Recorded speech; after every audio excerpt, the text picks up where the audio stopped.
another innocent victim of a homicidal maniac.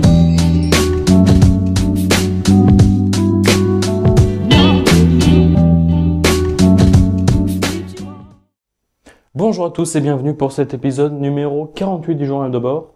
Aujourd'hui, mercredi. Aujourd'hui donc, comme tous les mercredis, on a commencé par 4 heures de maths. Cette semaine, pas d'infos, donc du coup 4 heures de maths, on a continué le cours sur les intégrales qui avaient mélangé avec les séries. On a parlé beaucoup des intégrales de Wallis en particulier. Voilà, comment c'était utile. On a écrit 4 pages à son sujet qu'il faudra connaître, pas forcément par cœur, mais du moins la méthode, il faudra savoir les retrouver. Aussi la formule de Stirling, c'est pas mal, je crois qu'il y a 2 pages de justification. Faut pas apprendre ça par cœur parce que vraiment on peut dire c'est tiré par les cheveux, c'est au départ pour trouver. En fait, la formule de Stirling, ça dit que n factoriel, c'est un équivalent en plus infini. Alors un équivalent, je rebriefe vite fait. Un équivalent, tu dis que 2 trucs sont équivalents lorsque en plus l'infini, l'un sur l'autre, ça tend vers 1. Enfin, en plus l'infini ou en 0. Hein. Par exemple, typiquement, x carré plus 1, ça a un équivalent en l'infini de x carré. Parce que, en plus l'infini, x carré, c'est comme x carré plus 1. Voilà.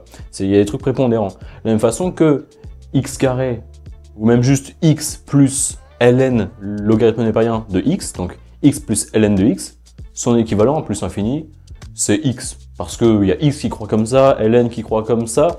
Donc x, à force, il prend clairement l'avantage et on dit qu'il est prépondérant. Et donc c'est pour ça qu'il y a des équivalents. Et donc on a un équivalent, la formule de Stirling, qui nous dit que n factoriel, ou factoriel n d'ailleurs, je ne sais pas comment vous dites, je sais que mon prof de maths dit factoriel quelque chose, et moi je dis toujours quelque chose factoriel, donc n factoriel ou factoriel n, en plus l'infini, c'est un équivalent qui vaut racine de 2 pi n, fermez la racine, fois n sur e, le tout puissance n. Du coup, ce qui fait que pour prouver ça, d'abord, tu te dis, bah ouais, tu commences avec des pi, ou des racines, ou de l'exponentielle, que nenni. Tu commences avec le logarithme népérien. Pour penser à ça, déjà, faut y aller. Hein.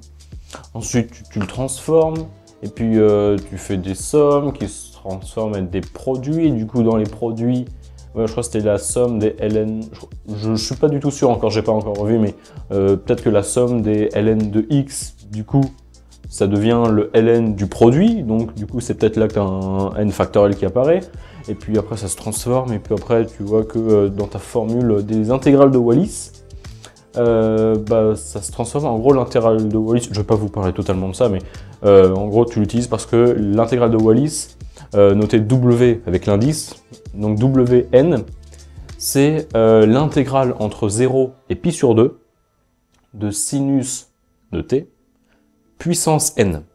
Et on a une relation de récurrence qui dit que bah, W indice 0, ça vaut pi sur 2, W indice 1, ça vaut 1, et que du coup c'est de pair en pair, en fait, du coup genre les impairs il y a une relation de récurrence et les pairs il y a une relation de récurrence, et en fait à chaque fois, Wn plus 2, donc 2 crans après, donc ce qui reste dans les impairs ou dans les pairs, Wn plus 2, je crois bien que c'est n plus 1 sur n plus 2 fois Wn. Du coup, c'est décroissant, c'est envers 0 et tout, il n'y en a pas de propriété. Et donc ça, tu utilises dans la formule de Stirling. Du coup, on a vu cette formule de Stirling, comment on l'a démontrée. Donc c'est long, des trucs que bah, nous-mêmes on n'y pense pas, donc tant que tu connais pas la démo, même s'il faut pas connaître la démo, mais voilà, il faut savoir qu'on utilise les intégrales de Wallis. Des fois que ça tombe en DS et que c'est guidé, que tu sois pas trop perdu. Donc voilà, on a vu ça, ça nous a pris pas mal de temps. Et au final, bah, les 4 heures ont été vite bouclées. Ensuite, l'après-midi, de 13 à 15, j'ai eu TD2SI. Donc on a corrigé un exercice sur la toupie. Donc la toupie, c'est d'abord, il y a la base, il y a un cône, donc un cône plein, avec au-dessus un cylindre de même rayon que la base, tu vois, là où il est plus élargi le cône, tu as un cylindre. Et après, tu as un cylindre petit, donc pour la petite tige là. Et du coup, on avait ça, et puis c'était incliné selon différents angles, puis il y avait différentes bases qui bougeaient. Donc voilà, montrer à quoi ressemblaient les bases. Matrice d'inertie de la toupie à la pointe, donc au point tout en bas, avec voilà, du changement de point, matrice des éléments qu'on connaît, donc un cône et 2 cylindres, donc ça on connaît. Et puis après, donc voilà, changement de point, après calcul du moment cinétique, moment dynamique. Et puis après, on a vu un autre bras, c'est le bras comme utilisé soit que ce soit dans Les industries, je crois bien que c'est le Fordisme, enfin, c'est tout ce qui est faire plein de trucs à l'échelle, genre par exemple conception, enfin construction de voitures, tout ça, tu sais, il y a plein de robots. Ou aussi par exemple au Futuroscope, l'attraction Danse avec le robot, c'est le même type de bras articulés. Et donc là en fait on disait que il y a plein de trucs qui bougent. On va dire que tout ça, ça bouge pas. Et puis après on va s'intéresser à un axe, je crois bien que c'est l'axe principal, et puis voilà, avec un couple moteur qui a été exercé dessus, on avait le reste, et puis tout ça bougeait, du coup on faisait du moment dynamique, moment tout ça, et puis ce qui fait qu'on arrivait avec le poids, la force qui s'exerçait, on pouvait savoir combien valait le couple moteur, et puis après moment cinétique, moment dynamique, enfin ça nous a bien pris les 2 heures.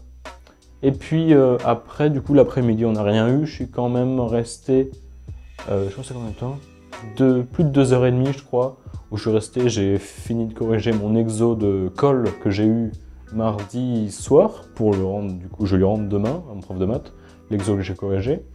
Et puis après j'ai aussi avancé le DM de maths, et j'ai commencé à réviser, enfin j'ai continué à réviser l'informatique, parce que demain, DES d'informatique, de 9h30 à midi, donc de 2h30, le DS, et ça va être sur, je cite, tout depuis le CP.